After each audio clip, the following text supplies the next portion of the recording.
Welcome to Abundant Agents. Now, I'm breaking away from my usual sharing an AI tool this week, and I hope you don't mind. But I just wanted to have a personal one-to-one conversation as if I'm sitting directly across from my friend. And this week, I'd want to share something that I've been practicing for many years. I lived in Hawaii for nearly a decade, and I learned during that time this forgiveness prayer of Ho'oponopono. And before you click away, I just want to encourage you to spend a few minutes with me to see how you can use this practice in your own real estate career. So if you see anyone in the back, that's my darling husband. It's autumn, so a lot of leaves have fallen down, and instead of raking it, he just uses the lawnmower and then uses the debris, the shredded leaves, part of our compost. Okay, now that's set aside. So Ho'oponopono is an ancient prayer, and I think it was Dr. Hugh Lane who made this quite popular. And he paired up one of the Secrets teacher, and they kind of projected it into the large audience of masses so Ho'oponopono, the way we use this in real estate is if something happens, we say, I'm sorry, please forgive me, thank you, I love you. And it's so much more than just the simple words, because when you're dealing with clients or rejections in the sales industry, oh my gosh, like it hurts, okay? I was a educator for my entire professional life, and switching over to full-time real estate has been really hard. Okay, I'm gonna be really honest. If you were a prior anything before you entered real estate, you can relate to how difficult it is to have people pick someone else instead of you, or you're working towards a deal and they just pull back and you wasted all this time and effort on them. And it's like, it's like the only career where you're working pretty much for free for a while, sometimes for over several months, in order to get a payout. At least you're hoping to get a payout at some point. I think I'm still struggling with that, because my story is I was a professional educator for over a decade, and I was also a private real estate investor during that time as well. So I did property management, but it was private. It was like privately owned. I had rentals, remodeling, all that stuff. And while I was doing it just for myself and my family, it was quite different, because now the difference is I'm relying on someone else to make a decision in order for me to get paid. And I'm struggling with that. All right, so how do I overcome this limitation I found myself in? Well, I could use Ho'oponopono. So for example, I could say, I'm sorry, Diana. That's my name. Hi, I'm Diana. If you're new here, welcome to the channel. And every week I share with you a brand new AI tool. But this week I really wanted to share with you this method that we can overcome some limitations together. All right. So I would say, I'm so sorry, Diana, to myself. It helps. I mean, you don't have to do this, but it helps if I put my hand over my heart, or look in the mirror, or do both. Like do it in the mirror and put your hand over your heart. Your heart emits vibration and energy, and the heart is where a lot of feelings occur inside your body.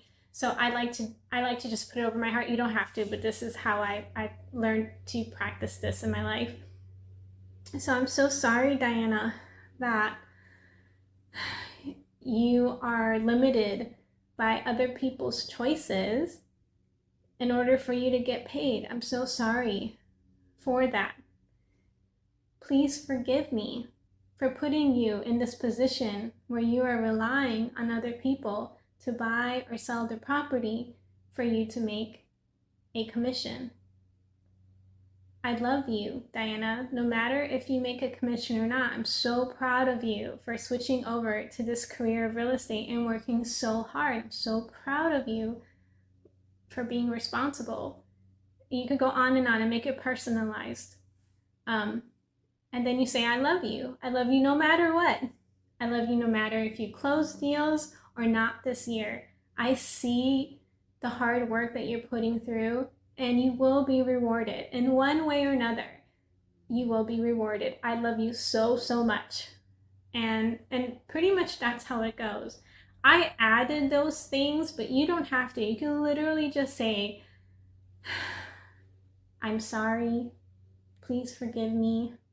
Thank you. I love you. And, I'm sorry for putting myself in this position.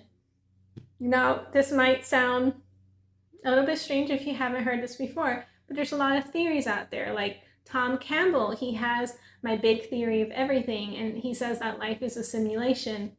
And then we have other spiritual teachers that are saying this is just everything around us is a holographic image portrayed from our inner belief systems outwardly. Well, I'm still trying to understand all that, right? And I consider myself a Christian, and this is not religious by any ways, please don't click off, but I also can relate to Buddhism and, the teachings of other spiritual teachers, because I feel like there's the one source, the one God, the one creator, and then finding our place in all of this, and we are just a speck of the creator, meaning, like sort of like the Big Bang Theory, where everything was like blasted into from a black space and everything was like conformed together, and we are a speck of the divine creator source itself. So therefore we are creators, and we are creating this thing called reality. And I am here, this avatar in front of you called Diana. And so I'm trying to understand all that, and I don't want to deter too much, but I found that it was important to explain Ho'oponopono as you're projecting, these limitations that you might not even know that you have. So when I think of limitations, I think of them as viruses, meaning you can catch them from anywhere. You can catch them from movies, from reading, from conversations, from prior teachers, from your family, of course. Even your DNA, okay, carries limiting beliefs, part of your DNA structure from your parents, your grandparents, your great-grandparents, on and on. And, there's so much to this thing called life than we are aware of. And I'm just trying to make it the best possible lifespan that I can. So I'm only going to have this one chance to be Diana in this body of this avatar, and I want to make it pretty remarkable for the remainder time that I have here on this planet. And when I use Ho'oponopono, it helps me to release like the anger, the resentment, the shame, the guilt, and all of these like lower vibrational energies on the scale. There's like a scale from David Hawkins, and he has like each level according to a different range. And so these lower vibrations don't make us feel good.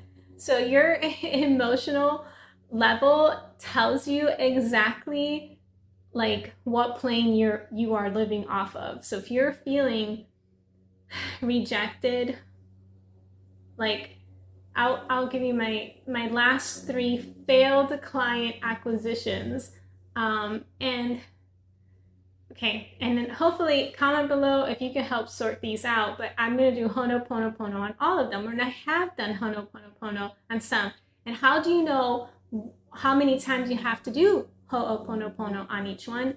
It depends if you're still triggered. So for example, if I still think about a certain client, or the client pops to my mind and I still feel sadness over it, or any of the lower energies, then I will do Ho'oponopono. Sometimes it just requires one time, and it's like I don't get triggered off of that at all. Like I'm not hurt by it. I don't even remember it anymore. That's even better, when you don't even remember it anymore. Like it's not even part of your existence anymore. Like it happened, but you don't know the details anymore. That's how you know you completely replace that program.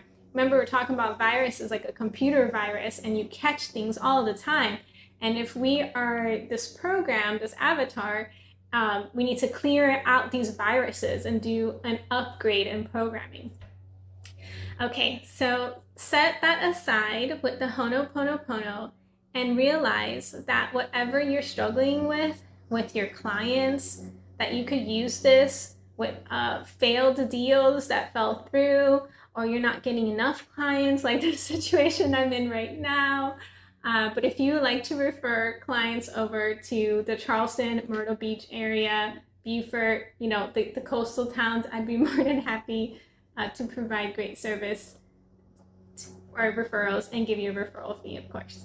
Okay, so let's go ahead and think about my last 3 failed client acquisitions. And the first one was he reached out really serious and decided that they needed to do some renovations in the house before they put their house in the market and move to, the Charleston area. And so I was like, okay, well, that's like a fail. I can't persuade them, or I don't like being pushy. So I did inform them that it's better to put your house on the market a few times versus rely just one time. So for example, if he's planning on selling, but he's waiting till next year for the economy to see what happens with the economy and the rates, etc. Well, it's better to try to sell your house, in the autumn. And if it doesn't sell at the price that you would like, then try selling it and putting it on the market in the spring. That way you get 2 chances to sell your house at a premium price that you would like versus waiting till the spring because you already have a house that's being built under construction here, and now it's being forced to sell at whatever price it sells because you have to, you're contingent on, selling your current house in order to buy the second house, etc. So financing things. Well, anyways, I tried not to persuade people because I want to work with people that are 100% committed. So if you're moving here to Charleston, I don't want to convince you to move to Charleston. You need to decide that for yourself. And then once you have decided that, I'd be more than happy to help you find your next lovely home. However, I'm not here to try to convince anybody when they should put their house on the market or if. And then another one that just was recent that I lost. I could have sworn this was the clients that I was going to see all the way through. Because of the way that they behaved. So for example, they called me, I called them back. We talked about, I don't know, 30 to 45 minutes initial call. I told them the next step was to talk to the loan officer and have a pre-qualification letter so we could see what our budget is, so we could work within that budget of, making sure that you're living comfortably and you can afford, this home that we're about to look for and buy. And they did that. They immediately did that. I was like, okay, this is a great first step. Okay, we had an initial conversation. They immediately talked to my loan officer and we got the pre-qualification. This is within 2 to 3 days. And then we scheduled the Zoom call because then the next thing is like, well, meet me on Zoom and I'll run through the whole home buyer's presentation with you for South Carolina because it might be different from your state. They were from Virginia. It might be different from there. And we did that together, me and both buyers. And then I mean, this is where I lost them, apparently, because I told them that some of these communities require 10% down to request because it's like new home builds that they were interested in. And that's what I specialize is new home constructions. And I was like, it might require 10%, not all builders, but depending on like the ones that you've shown interest in requires the 10%. And then they were just like, well, we don't have like the 10% for their budget to just hand or whatever. I was like, well, not all of them require it. Well, anyhow, they ended up, emailing me, not even a courteous call, but anyhow, saying that they're going to go with another real estate agent that their friend realtor referred them to. And I was like, what did I do wrong there? Like, I was kind, I was helpful, I gave them sheets of different communities we could look at, all within a price range. I mean, I literally spent all from beginning to the end, like 4 hours on these clients, 4 hours total, because I had to call all different communities and put it all together for them, and then forward it to them, like, these are the ones that we're going to visit, because they were supposed to come the following week and we were going to tour all these properties. And then they just decided they didn't want to work with me anymore. I was like, wow, I can't believe, I was so hurt. I mean,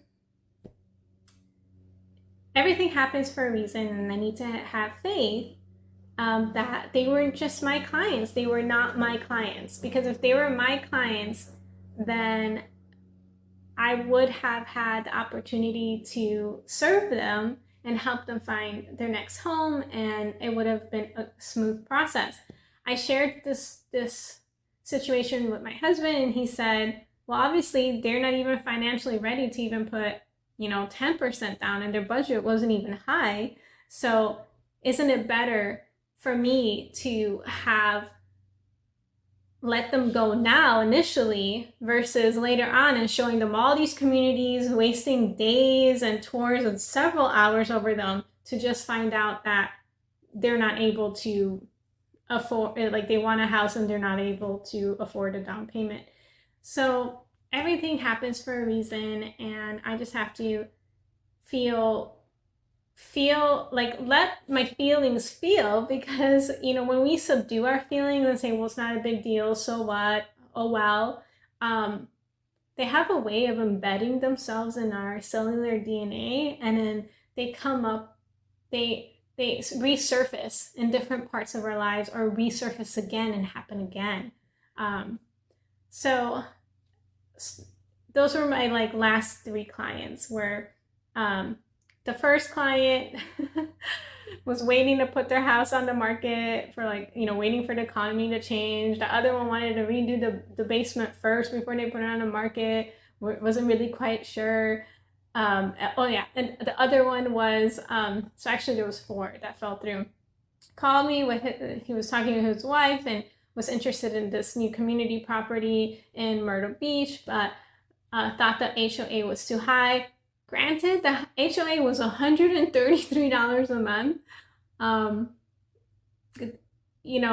don't really consider that high, but I've seen plenty higher, and this community was gated and it had a clubhouse and a pool.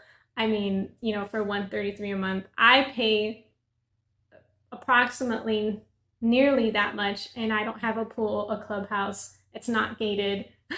So honestly, I don't know. And we have to obviously mow our own lawn too, so none of the lawn maintenance is covered for us. Yeah, I just do ho'oponopono. So thank you for allowing me to share this. I really hope that this was helpful. Let me know what you think about ho'oponopono. So just to summarize, when you feel discouraged and feel like there's a limitation or block, or any of the negative feelings, like you are hurt or have any regrets, or just when you feel off about something that happened or someone that caused it to happen, go within, allow your feelings and release your feelings and transmute it. Because when I was a STEM teacher, I taught science, technology, engineering, mathematics, and science was one of the subjects. Energy is never destroyed, it's just transformed. So this emotion of sadness, let's transform it to light and to love and to understanding and to compassion. And always know that everything that ever happens is for your good. And I try to honestly carry out every single day knowing that, despite when I look around, I'm like, oh, where's my next client? Like, am I even going to be a real estate agent anymore? Because this is pretty hard, right? Harder than I would have thought. Then just realize that everything happens in your favor. All things happen for your good. And so I encourage you to try Ho'oponopono. And again, it is, I'm sorry. Please forgive me. I love you. Thank you.